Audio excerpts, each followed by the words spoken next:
Kandala bank കള്ളപ്പണ ഇടപാട് കേസിൽ ബാസുരാങ്കനെ ഒന്നാം പ്രതിയാക്കി ഇഡി കുറ്റപത്രം സമർപ്പിച്ചു. കേസിൽ 6 പ്രതികളാണ് ഉള്ളത്.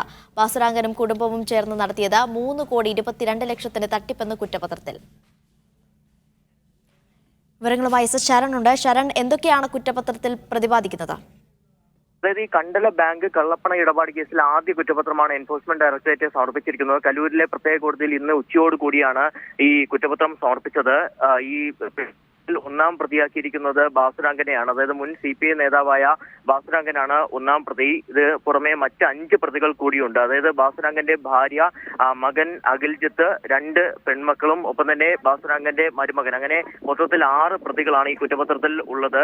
ബാസുരാങ്കനും കുടുംബവും ചേർന്ന് നടത്തിയത് 3,22,00,000 തട്ടിപ്പ് എന്നുള്ളതാണ് കുറ്റപത്രത്തിൽ പറയുന്നത്. അതായത് പല കുടുംബാംഗങ്ങളുടെയും പേരിൽ വ്യാജ വായ്പകൾ തരപ്പെടുത്തുകയും അതുവഴി വലിയ തോതിൽ തന്നെ പണം തട്ടിയെടുക്കുകയും ചെയ്തിരുന്നു. ഈ പണം പിന്നീട് വിദേശത്തടക്കം ബിസിനസ്സിനായി നിക്ഷേപിച്ചു എന്നുള്ളതും കുറ്റപത്രത്തിൽ പറയുന്നുണ്ട്.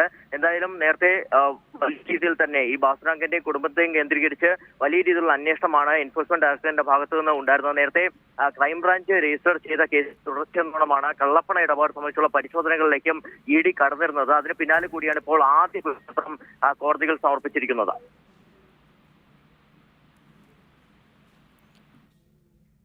ശരി, ശരണാണ് വിവരങ്ങൾ.